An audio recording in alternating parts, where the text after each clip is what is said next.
Bienvenidos a un video más. Hoy vamos a hablar, como siempre, de temas que en ningún predicador habla o en ninguna iglesia usted va a escuchar los temas que vamos a hablar hoy. Y eso que estamos hablando de temas religiosos, de temas que están en la Biblia. Y no estamos hablando de lo que nosotros pensamos, de lo que nosotros creemos, sino realmente analizando incluso versos bíblicos que nos llevan a pensar que definitivamente las cosas son como nosotros queremos llevar este tipo de mensaje que no se oye realmente en ninguna iglesia. Pero antes de continuar con el próximo tema, quiero darle la bienvenida a nuestro amigo siempre de este canal, que nos ayuda mucho y nos abre también ese panorama para entender mucho mejor. Daniel Agüero desde Argentina. Hola Daniel, ¿qué tal? ¿Qué tal, Leonardo? ¿Qué tal la audiencia? Y vamos a ver la profundidad de las cosas que se hacen en la religión, en esta parte, en estas invocaciones. Ajá, precisamente vamos a hablar sobre el lado oscuro de la oración, porque las personas tienen como que en esta dualidad, ¿no? Nosotros vivimos realmente en una dualidad. La gente piensa que ir a una iglesia y orar es, mejor dicho, lo máximo y que eso está bien.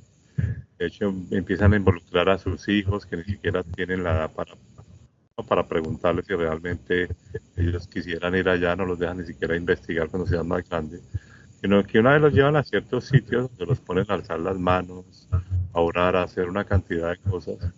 Y realmente la pregunta que nos hacemos, ¿está claro de que eso es orarle algo que es luz?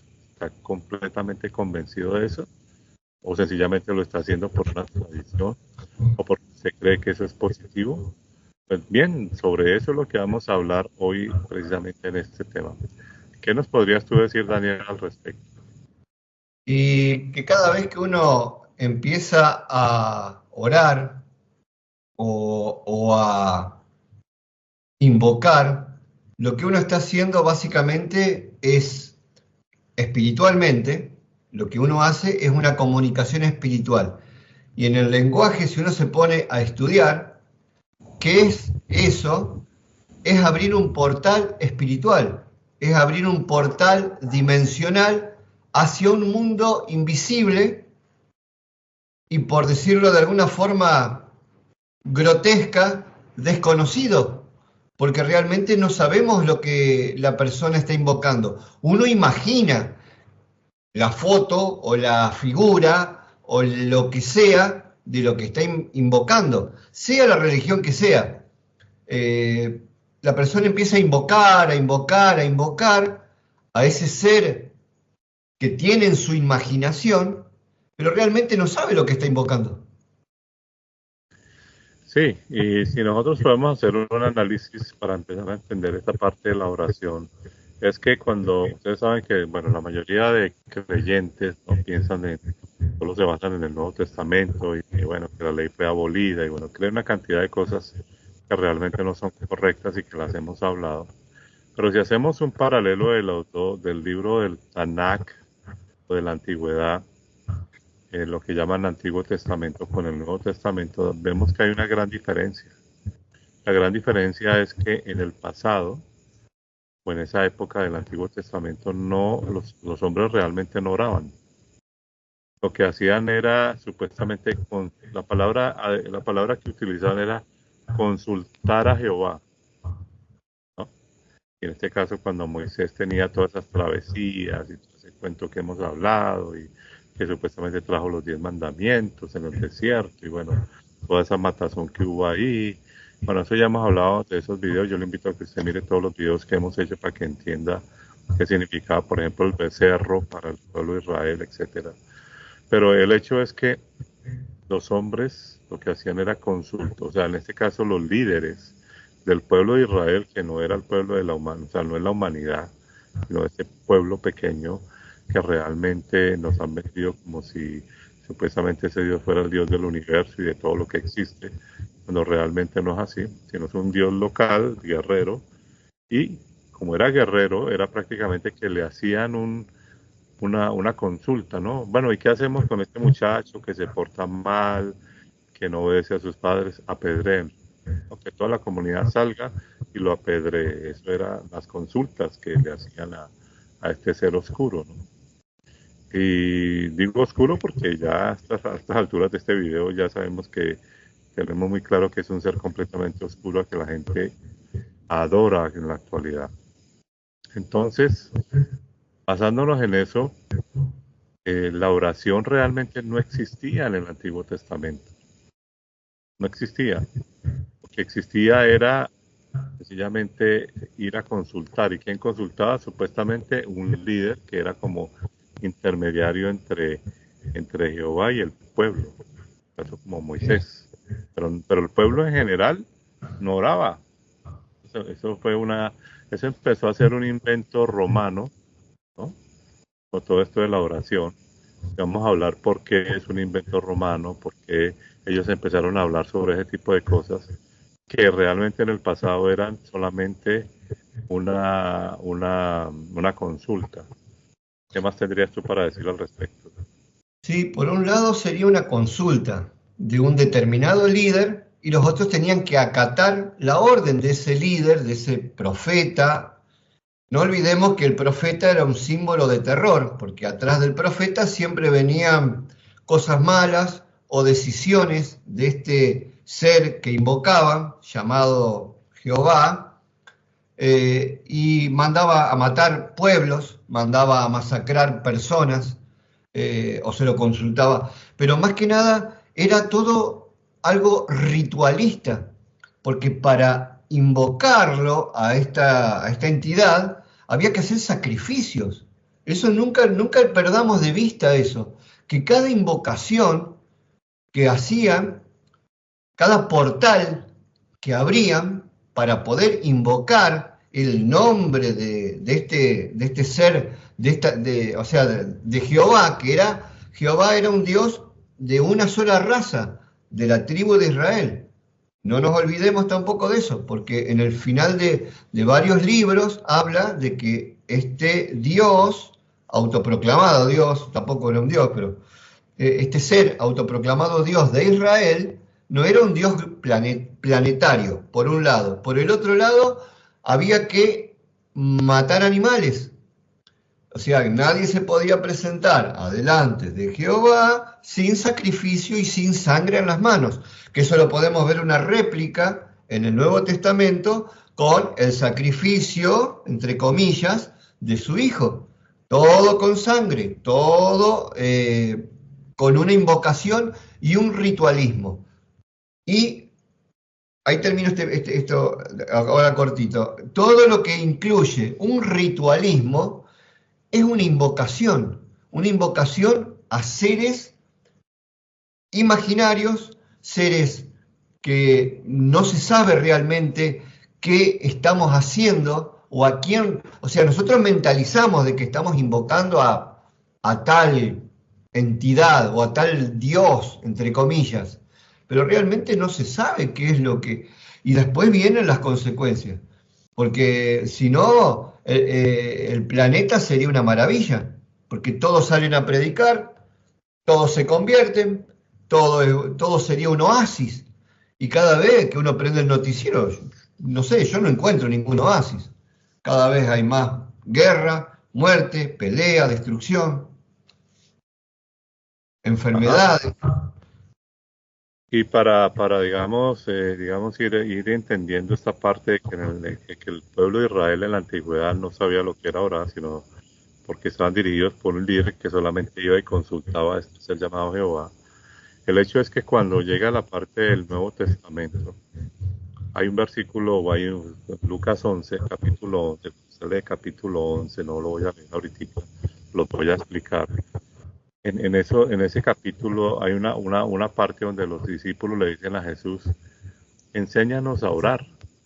Claro, Eso no, ¿cómo así? O sea, no existía para ellos el concepto, claro. sabiendo que ellos estaban bajo las leyes de todo lo que era de todo lo que era el Tanakh. Ellos no entendían ese concepto de orar porque para ellos no existía. Entonces, ¿sabes? Cuando viene la famosa frase que dice, cuando ustedes oren, digan, Padre nuestro que estás en los cielos, santificado sea tu nombre, Pero si ustedes se ponen a pensar, ¿por qué si supuestamente Jesús es Jehová o Jesús viene de parte de Jehová, etcétera? Algunos dirán que no, pero ya lo hemos dicho que sí, por versículos donde él dice que él vino en nombre de Jehová, digamos, a liberar a los cautivos, etcétera. Pero lo curioso aquí es por qué entonces en la antigüedad no les enseñó a orar y por qué vino a hablarles ahora sí, digan Padre nuestro que está en los cielos, santificado sea tu nombre, etcétera. Pienso que hay dos teorías sobre eso. Una, que sencillamente eso fue una añadidura de Roma, ¿no? El que dijo supuestamente eso para que entonces, ¿cuál es eso se llama el Padre Nuestro, ¿no? Y el Padre Nuestro, ¿en qué se hizo más popular? ¿En Israel o en Roma? En Roma. ¿Sí o no? De hecho, la iglesia romana, hoy día, ¿cuál es su, digamos, su himno nacional, por decirlo así? El Padre Nuestro, Claro. ¿no? Padre Nuestro. Entonces, o lo añadió Constantino, puso palabras o inventó toda esa historia, porque no tiene una coherencia, ¿no? ¿Cómo es posible que supuestamente ese supuesto Dios no les haya enseñado a orar en el pasado? Sencillamente, y alguno podrá decir, no, era que en esa época, hasta ahora era por sacrificios y como ahora vino él y se puso como cordero, ¿sabes? Pero en ese momento que él les dice eso, no había pasado absolutamente todavía nada, ¿no? No había ningún sacrificio, no había sido crucificado y todo ese cuento que hablan, entonces tampoco cuadra. Entonces ahí ya vemos una incoherencia, es decir, que en esas dos historias no coinciden, no cuadran, no cuadra de ninguna manera y parece que ahora viene un extraño a decirles cómo tienen que orar cuando venían de una terminología donde ellos no se basaban tanto en la oración, sino que ellos se basaban en dos cosas, en el liderazgo, en este caso de Moisés, que era el que supuestamente era un intermediario, y se basaban en la ley. Cumpla la ley y punto. Ellos, o sea, si cumplían la ley, ellos se sentían bien ante ese Dios, ¿no? De hacer sacrificios y todo. Pero ellos no se basaban en, ay, vamos a orar para que hoy sea un día maravilloso, para que el Señor perdone nuestros pecados. No, porque era basado bajo la ley. Entonces ahí vemos ya una incoherencia, ¿sí o no, Daniel? Sí, sí, también. O sea, y no nos olvidemos también que en el Antiguo Testamento hay libros que están ¿cómo es? En la religión católica, en los libros en las Biblias católicas, quise decir, que en las Biblias protestantes o evangélicas no están. Y en esos libros hay descripciones de que Dios le hablaba por medio de la autopsia de animales que cuando le miraban el hígado al animal, por ahí Dios les hablaba, entre comillas. O sea, la oración, nada. También no nos olvidemos que a veces se manifestaba esta entidad llamada Jehová por medio de los sumos sacerdotes en las piedras que llevaba en el Urim y en el Tumim. Esas dos piedras que llevaba en los pectorales y le daba determinada luz para el norte, para acá, para allá, y les hablaba por medio de... O sea que no era una invocación, siempre, porque en las iglesias y en los estudios bíblicos te hablan todo un caminito de hormiga, que esto era así, así, así, así, así, así, así, y punto. Y nada más. Y después la persona que fue a ese colegio bíblico, entre comillas, o ese estudio bíblico, o estudio online, la persona no estudia realmente. Tiene que acatar lo que ese estudio le dice y tiene que hablar solamente de ese estudio como se lo explicaron. No puede profundizar para un lado, para el otro, no puede poner en tela de juicio, porque después también no nos olvidemos que, como vos decías, cuando fabricaron el Evangelio, 315 años después, Constantino, cuando lo fabricó, después lo vamos a hablar en otros estudios, pero estuvieron involucrados dos poetas narradores de esa época. Es como eran Lactancio y Teodosio, que es como decir ahora, no sé, Borges y Neruda, y los tuvo 18 años fabricando una religión sincrética. Sincrética es sacar un poco de cada lado, un poco de los celtas, un poco de Egipto, un poco del budismo, un poco de Israel, un poco de los griegos, y iban metiendo de todo un poco. Y no nos olvidemos también de que el famoso Sermón del Monte está en tablas de piedra, escrito 500 años antes del Evangelio, entre comillas, porque en piedra del budismo, está sacado del budismo el Sermón del Monte. O sea que se pensaba que con el tiempo, eso no sé, nadie se iba a dar cuenta, calculo yo. Y entonces es todo un engranaje de... No, y tampoco nos olvidemos de que en esa época no había prácticamente papiros, nadie prácticamente sabía leer y escribir, y todos tenían que acatar la voz del líder, lo que le decían. Y si no, bueno, tenía que sufrir las consecuencias. Sí, ¿no? Y por ejemplo, cuando Jesús dice, no, Padre, no, si quieres pasa de mí esta copa que no quiero, ¿no? Como que supuestamente en la crucifixión. Y sin embargo uno dice, bueno, que se fue a orar y dijo todas esas palabras. ¿Y quién estaba ahí? Para haber filmado, ¿no? Para haber grabado las palabras, si estaba ¿Quién, solo. ¿quién le hizo Ese zoom? tipo de cosas. ¿Y quién le hizo zoom? ¿Quién le hizo no, el videíto para... o quién estuvo ahí escribiendo, no, es que está orando y dijo esta cosa, no, nadie. Entonces ahí vemos incoherencias también en eso, ¿no? Que estaba muchas veces solo orando y que hablaba con el Padre. ¿Quién estaba? Si estaba solo, entonces, ¿cómo se sabía que él estaba diciendo todo ese tipo de cosas, ¿no? Entonces ahí Sí, vemos ya incoherencias.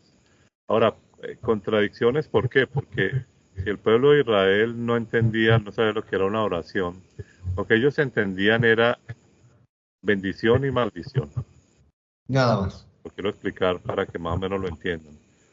Que cuando un israelita ponía la mano sobre la cabeza de un hijo y declaraba algo, ¿no? Eso era bendición. Por ejemplo, sabemos que Israel es usurpador, porque obviamente vino todo esto del plato de lentejas, ¿no? Y entonces su papá, ¿qué hizo? Bendijo al que no era, ¿no? Y le colocó la mano y dijo tú, y le colocó la bendición. Entonces ellos lo que tenían, digamos, en su mente era ese tipo de cosas, ¿no? De bendición, maldición, que si tal cosa, entonces te maldigo. Por ejemplo, un caso de maldición, es lo que hablábamos en otro video sobre los niños. Cuando estos jóvenes se burlaron de Eliseo. Eliseo por calvo, entonces, ¿qué hizo él? Los maldijo en el nombre de Jehová. Quiere decir que ellos tenían un concepto de que si ellos tenían un hijo y querían declarar algo sobre ese hijo, supuestamente porque lo escucharon de Jehová o lo que haya sido, ponían la mano en la cabeza o lo que fuera y le decían una bendición. Pero también podían maldecir. Pues para ellos solamente existían esos dos conceptos, pero ellos no existía el concepto de orar. Entonces, lo que existía era eso, la maldición y la bendición. Claro. Entonces, por ejemplo, después en el Antiguo Testamento escuchamos diciendo que si Zafiras y Ananías, que se habían dejado una parte de sus propiedades para ellos, entonces, ¿qué hicieron los apóstoles, ¿no? Los supuestos discípulos? Los maldijeron, ¿no? En cierta forma, ¿no? En el nombre, por haberse quedado por eso, o sea, tenían todavía ese concepto de maldición, Sí, sí. ¿no? Que cayeron supuestamente muertos y todo eso. Entonces no existía realmente un concepto de oración, pero lo que existía era que ellos se podían comunicar aparentemente o podían desatar un poder con un ser a quien ellos creían y estaban maldición o bendición. O sea que ahí estamos viendo que ellos obviamente manifestaban la dualidad oscura de este ser, ¿no? Sí, sí. No nos olvidemos cómo se manejaban, porque en Deuteronomio, cuando habla de la bendición y la maldición, uno lo puede ver, lo puede enumerar, lo puede estudiar. Amantes de la Biblia, por favor, investiguenlo. Vos tenés un Dios preocupado en 14 bendiciones, entre comillas, y 41 maldiciones. O sea, 2 veces y media más preocupado por maldecir que por bendecir. Nunca haciendo, entre comillas, la vista gorda con un perdón. todo perdón y toda invocación de matanza de animales y todo el ritualismo que se hacía era para mantenerse. Pero, como decimos en Argentina, la primera de cambio, el hombre, el tipo este no te conocía más. Te bajaba el pulgar, como en el Coliseo Romano, y listo. Allá fuiste, Juancito. O sea, no Exacto, existía la oración. Y en el Nuevo Testamento podemos ver también eso, de que la oración es todo un simbolismo que se enseñó, entre comillas, a 12, suponiendo que estuvieran los otros 70 discípulos. Bueno, pero podemos ver también de que, por medio de la historia, de que el cristianismo en esa época, hasta el siglo casi tercero, era algo insignificante, no representaba ni siquiera una amenaza, ni para los fariseos, ni para los saduceos, ni para los samaritanos, ni para Roma, ni para nadie. O sea, era algo muy insignificante esa revolución de un nazareo. exacto. Y también como en otro versículo, bueno, en otro tiempo hablábamos de lo que le pasó a Saúl, ¿no? Un espíritu de Jehová venía y lo trastornaba, y que cuando supuestamente había tocado el arpa, entonces se alejaba. Entonces vemos ahí claramente que todo este mundo espiritual, según la Biblia, lo que vemos es una dualidad, una oscuridad total, que de acuerdo a lo que le convenga, envía la maldición o envía la bendición, envía al demonio o envía supuestamente a un aparente ser de luz, ¿no? Entonces, lo que podemos decir con todo esto es que para nosotros entender estos conceptos lo que debemos es apartarnos completamente de todo ese tipo de oraciones, de estarle orando a un ser que puede mandar un espíritu maligno o que puede supuestamente traer paz, o como los predicadores de hoy día dicen, no, levanta las manos que Dios te va a dar esto y lo otro. Eso es, en cierta forma, invocar a un ser que, si no lo conocen bien, lo que está haciendo es manipulando, ¿no? Porque lo que vemos es que manipulan, ¿no? O maldición o bendición. Esto se llama dualidad y eso se llama en cierta forma, manipular. Entonces, lo que estamos viendo es que las personas, por ejemplo, hablan mucho de rituales satánicos, ¿no? No, es que si es que hacen rituales satánicos y sacrifican un animal y le oran a Satanás y le piden que les ayude y que no sé qué. Pero si se ponen a analizar realmente quién es Satanás, pues Satanás es Jehová. Yo alguna vez hice un video hace mucho tiempo sobre los cantantes que dicen que le entregan el alma al diablo y que no sé qué, pero si analizan todo eso, es el mismo Jehová, porque dice que Él es el único supuestamente que puede dar riquezas, ¿no? Que Él es el que está, mejor dicho, que es el dueño del mundo, que Él es el único que los confines de la tierra, mejor dicho, que Él es el que está en todo lugar, que Él puede dar bendición o puede dar maldición. Entonces, estamos hablando que realmente los seres humanos no entienden que nosotros no debemos caer más en la manipulación de estarle orando a un ser oscuro y a un ser bipolar y dual. Ese es el problema, Claro, que no lo entienden. Ellos piensan sí, que sí. son entes separadas. Y por el otro lado, redondeando la idea, ni a Jehová ni a nadie hay que invocar, porque cuando la persona, saliendo del ámbito religioso, de las religiones jehovaíticas, como sabemos decir, dependientes del Dios del Antiguo Testamento, hay otras personas que dicen, no, yo ya ahora no le pido más a Dios, a Jesús, a María, no le pido más a los santos, no, ahora le pido a los seres de luz, o ahora le pido a los arcángeles, o ahora le pido, no sé, a unos que vienen en un plato volador, no sé de dónde. Diverso. Claro, entonces no hay que invocar a nadie. Nosotros somos los que estamos atrapados en esta matrix, en esta matriz, en esta jaula planetaria, y nosotros somos los dioses, nosotros somos los que tenemos la luz. No tenemos que depender de nadie espiritualmente para poder romper y salir de estas dimensiones, para no seguir en este samsara. O sea, eso que tú estás diciendo, la gente lo puede interpretar como, uy, ¿cómo así que Dios? No sé qué, no, yo diría que nosotros tenemos el poder de cambiar las circunstancias, ¿no? Por ejemplo, si un padre tiene un hijo y a ese hijo lo que hace es maldecirlo, si a ese hijo lo que hace es decirle, usted no sirve para nada, usted nunca va a triunfar en la vida, usted es un don nadie, usted no puede, usted esto y usted, todo negativo, ¿con qué trauma va a crecer ese hijo? Quiere decir que las palabras que el padre, que un papá hace sobre sus hijos tienen un poder muy grande.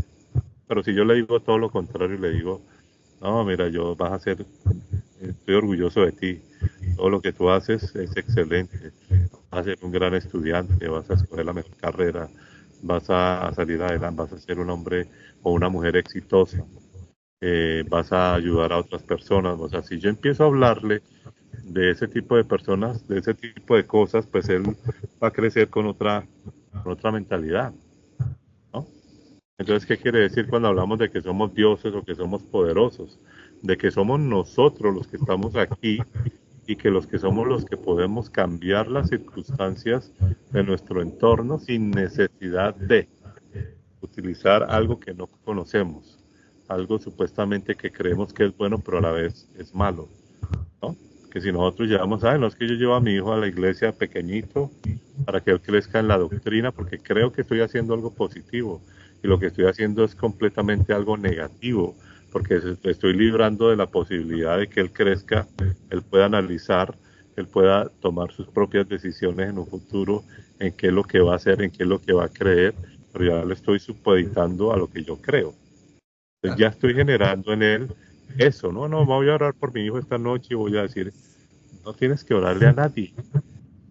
El ser humano tiene el poder de decirle, esta noche vas a descansar en paz, vamos a leer este cuento, vas a dormir en paz, nada te va a pasar, vas a levantarte perfecto, vas a estar bien de salud, vas a estar, o sea, nosotros tenemos la palabra, que la palabra es poder, pero no metamos entes que no conocemos, que realmente no conocemos, que nos hacen creer que son buenos, y ahí es donde está el problema, ahí es donde están las ataduras, y ahí es donde están los adoctrinamientos, y ahí es donde está la gente que no sale de esas cuatro paredes religiosas. Claro, y eso va limitando la mente, las creencias, estas creencias van limitando la mente de las personas que siguen estas doctrinas, sea de la iglesia que sea, y cada una tiene su doctrina que es la verdadera, la otra está equivocada. Entonces uno va viendo que es como un chip, como un bloqueo mental, como algo preestablecido. Es como agarrar y decir, bueno, yo pongo el canal de deportes y estoy todo el día con el canal de deportes, pero no me voy a enterar de cómo se hace una receta de cocina, porque eso está en otro canal. Bueno, acá sería más o menos lo mismo. La iglesia limita directa o indirectamente a que no estudiemos absolutamente nada, porque todo es malo y hay que limitarse a que esto es la verdad absoluta y los demás están todos equivocados. Y sufrirás las consecuencias, como en el Antiguo Testamento, con una amenaza de infierno, de que te va a ir mal. Y no nos olvidemos de esto tampoco, porque esto también a mí siempre me llamó la atención, porque nosotros, Leonardo y yo, para la audiencia, fuimos casi 30 años a la iglesia y no fuimos a sentarnos en un banco, sino que estuvimos trabajando en estas iglesias, en nuestro caso, iglesias evangélicas. Muchas veces con horror uno podía escuchar a pastores, a personas encargadas de obra o a reverendos o como uno quiera llamar, a emitir palabra de juicio y de maldición sobre personas en las oraciones que se hacían. Dios toma cuenta de tal cosa porque tal persona hizo A, B, C y tu mano esté haciendo, no sé, hacelo pelota, ¿viste? Entre comillas. O sea, maldiciéndolos, igual que en el Antiguo Testamento. Y en el Nuevo Testamento también está. Jesús maldijo una higuera, pobre arbolito. Te estaba dando el ejemplo. Mirá si hago esto con el arbolito, mirá lo que te puede pasar a vos. Ajá. Entonces, claro, sí, quédate tranquilo, haceme caso, porque si no, aguantate las consecuencias. Entonces siempre está esa amenaza y ese manto de misterio, todo mistérico, todo es un misterio. Entonces, no invocar absolutamente a nadie, porque cada vez que nosotros invocamos a alguien, lo único que estamos haciendo con todo ese ritualismo, sea quien sea de la religión o no, lo único que hacemos es abrir un portal espiritual a dimensiones espirituales que no conocemos. No hay que invocar a nadie, no hay que orar a nadie. Sí, y fíjate que redondeando la idea de lo que yo estaba hablando anteriormente, cuando las personas, o sea, uno de los puntos negativos de esto es de orar, porque la gente lo crea que es positivo, es que perdemos la capacidad de conocernos a nosotros mismos. Entonces lo que hacemos es darle nuestra energía y nuestro poder a algo desconocido, que creemos que es positivo. Ese es el problema. Entonces no creemos en nosotros.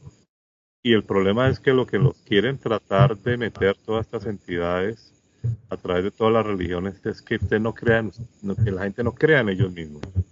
Que tiene que ser que tengo que buscar a alguien, ¿no?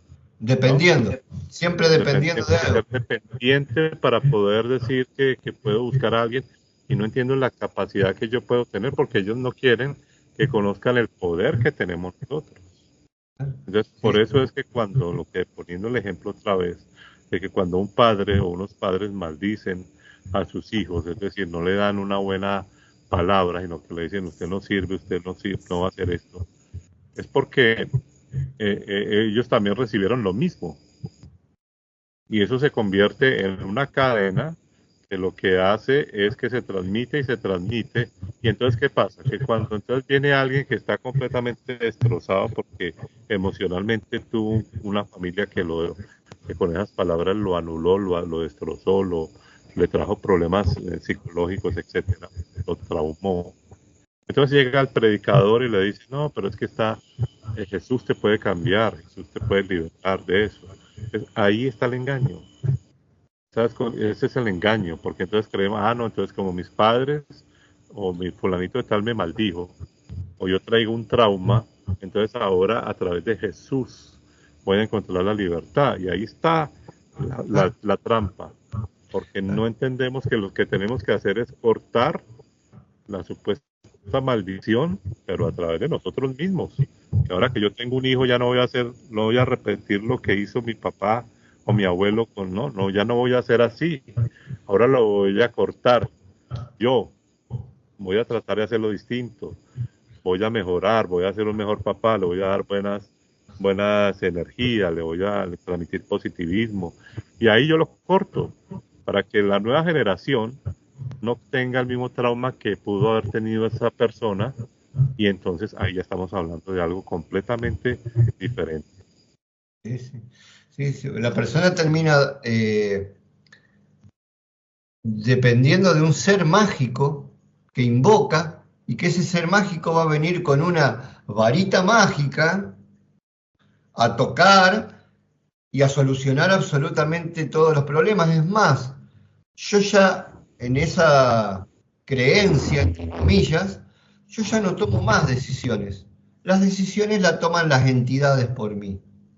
Y si yo no Sí, estoy capacitado para recibirlo, entonces el pastor, el profeta o del Nuevo Testamento, del Antiguo Testamento, de lo que sea, me va a guiar. O sea, yo soy un títere guiado por un espíritu que se invoca. Yo no soy ni siquiera dueño de mi vida, de mis decisiones, de nada. No nos olvidemos que hace 200, 300 años en las iglesias decía, el Dios me dijo que te tenías que casar con esta y con el otro, y la otra más vale que haga caso porque si no le cortaban la cabeza. era todo así. O sea, Sí, y lo que vos hablabas en otro video que decía, ya no vivo yo, sino ahora vive Cristo en mí. O claro, sea, ya no vivo yo. O sea, eso es absurdo. no tomo más decisiones. Ya no Ya tomo está. más decisiones. Eso es Claro. absurdo, porque nosotros tenemos que seguir tomando decisiones. Y nosotros no podemos seguir involucrando a las siguientes generaciones en algo imaginario, en algo que no conocemos, cuando nosotros somos los que tenemos el poder, ¿no? Nosotros somos los que podemos. ¿Por qué hay tanta gente traumada en el mundo? Porque vino un espíritu y lo traumó. No, la gente está traumada en el mundo y tiene problemas psicológicos. Es porque tuvo una mala experiencia familiar. Casi el 100% es por eso. Y sé que los que me están viendo, que algunas veces dicen, nunca en la vida mi papá o mi mamá me dijo que me amaba. Nunca. Porque eran de otra generación que eran muy difíciles, de que no eran expresivos.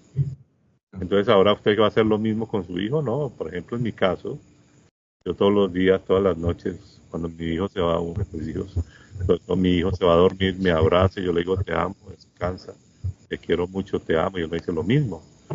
Eso yo no lo percibí cuando yo era niño. ¿Por qué? Porque entonces yo no puedo repetir lo que yo no recibí, entonces ahora lo voy a transmitir con mi hijo. Entonces, lo que quiero llegar con esto es que somos nosotros los que cambiamos las circunstancias y no un ser imaginario, y no debemos involucrar a nuestros hijos en este tipo de invocaciones. Debemos enseñarles que ellos sean personas que edifican a otras personas y a sus próximas generaciones. Eso es lo que debería hacer. Así es. Y bueno, para redondear la idea ir terminando, por decir así, un poco estas introducciones, porque podríamos hablar mucho más, no invoquen a nadie, porque no hay nadie bueno a quien uno vaya a invocar. Todo ese buenismo está entre comillas, no existe. Sigue siendo fruto del producto de nuestra imaginación o imaginación colectiva. Son grados de esquizofrenia, de seres imaginarios, amigos imaginarios que van a venir a ayudarnos, en este caso con un punto de vista o religioso o grandes iluminados de no sé dónde. Seamos autodependientes. Sí, el otro día yo compartí algo en una red social que me llamó la atención, un meme, que decía, no le abran la puerta a los testigos de Jehová, porque ellos le cierran la puerta a los familiares que dejan la religión, ¿no? Es cierto. Ellos También. entran a ese mundo y cuando alguno deja la religión, entonces le dicen, bueno, si usted se va, usted ya la familia no le vuelve a hablar, ¿no? Ya no es parte de la familia. O sea, el papá y la mamá, que el hijo dejó la religión, testigo de Jehová en este caso, no le vuelven a hablar. Y he visto casos y he leído casos que se puede buscar en YouTube, gente que salió de eso y que los papás nunca más le volvieron a hablar porque sencillamente dejaron la religión. Sí, sí. Entonces no sé si usted analiza eso, es decir, que abrirle la puerta a la religión y a todo ese tipo de cosas para traer un control sobre su vida. Las personas deberían aprender a controlar sus vidas. Pero bueno, antes de que se nos caiga la señal, porque ya aquí Daniel se me ha frizado un Sí, par de veces, sí.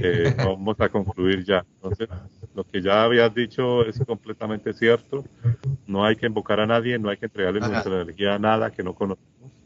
Y lo más importante es que nosotros somos los únicos que tenemos la capacidad de cambiar las circunstancias y entender el poder. Y yo termino con esto.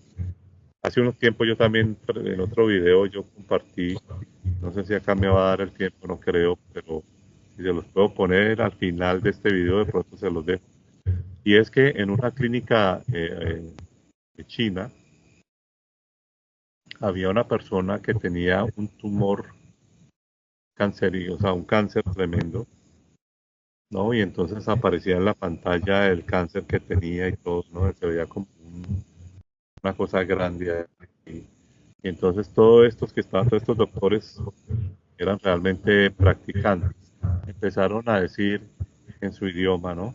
No empezaron a orar, simplemente todos se unieron y empezaron a mirar la pantalla y decían, está hecho, está hecho, está hecho, está hecho, está hecho. Repetían eso constantemente y el tumor cancerígeno, el tumor maligno desapareció de esa persona. Y se ve en la pantalla cómo a través de que ellos van diciendo, está hecho, está hecho, está hecho, ya se fue, está hecho, se iba desapareciendo. Sí, sí. Quiere O decir sea, que cuando nos unimos, tenemos el poder y no tenemos que decir que en el nombre de tal, en el nombre de no, nosotros decimos ya esto está hecho, esto se libera, esto es así. Nosotros somos los que tenemos el poder y no lo entendemos.